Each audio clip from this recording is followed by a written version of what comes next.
I see a lot of Christians scrambling to find out what they should do because they're worried. Am I a racist? I could be a racist. Do people think I'm a racist? Well, what do I need to do to make sure I don't feel like a racist and let other people know I'm not a racist? And I see a whole lot of other Christians. Telling other Christians what they should do.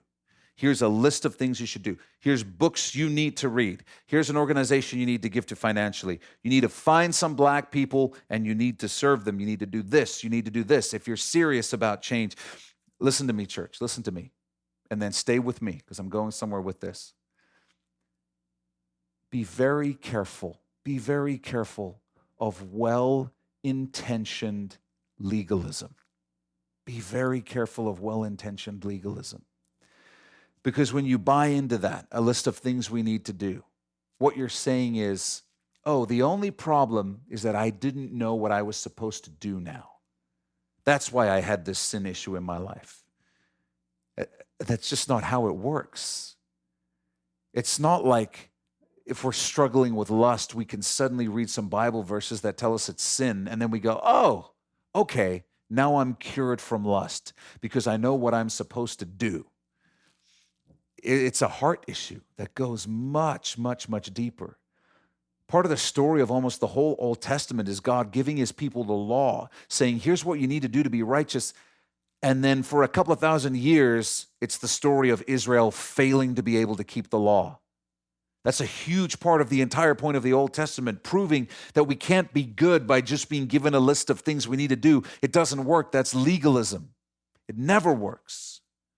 If you know the scriptures, if you're familiar with the teachings of Jesus, like the Sermon on the Mount, then you know that legalism doesn't work because it doesn't address the heart. The heart is the driving force behind the thoughts we think and the things that we do and the way we view the world around us. And when the Bible talks about walking in righteousness, it doesn't say the solution is a list of do's and don'ts. What is the solution? Well, let me tell you what Jesus said. John 15, I love it so much. Jesus said, here's the solution. Abide in me and I in you. As the branch cannot bear fruit of itself unless it abides in the vine, neither can you unless you abide in me. I am the vine, you are the branches. He who abides in me and I in him bears much fruit. For without me, you can do nothing. Jesus said, stay close to me. Listen to me, fellowship with me, talk with me, walk with me, and you'll be changed. Your life will become fruitful. Your actions will become righteous. So if you'll open your heart to the Spirit, if you will humbly ask the Lord what he wants to show you, if you'll keep checking in with Jesus, let me tell you what's going to happen. If there's a video that you're supposed to see to change your understanding, Jesus will lead you to it. If there's a Bible study you need to hear on this subject, Jesus will lead you to it.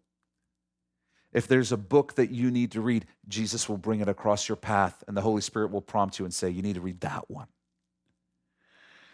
If there's a personal story you need to hear, God will make sure it finds its way to you. God may not call you to do anything at this moment. He may have a different process for you. God may call you to do any of those things that I mentioned. He may also call you to do far, far more. God might ask you to pack up your stuff and move to an inner city neighborhood and serve the black community. He might do that. But the point is, the goal of the Christian is not to make a list of things we need to do and do it. That's legalism. That's the law. We're dead to that. The purpose of the Christian life is to be led by the Holy Spirit and to obey Jesus. That's the goal. To obey Jesus and allow his Holy Spirit to make us more and more like him. As is the case in every area of life, we're to offer up this area of our life to Jesus and ask him in sincerity, what do you want to do, Lord? What do you want to do? I'm available. I'm open. If you want me to do something practically, I'm open. If you want to change my thinking, I'm open to learning. You want to change my heart, God, come and do it. That's what the Christian life is all about. It's about Jesus. It's about fellowship with him. It's about knowing him and becoming more like him and allowing him to work that out in our lives from the heart outward. Can I ask you a question?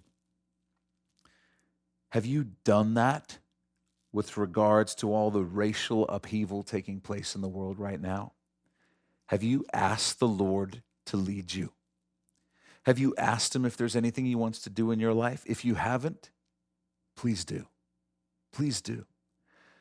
Because the church and the world needs to see Jesus, not you, not me.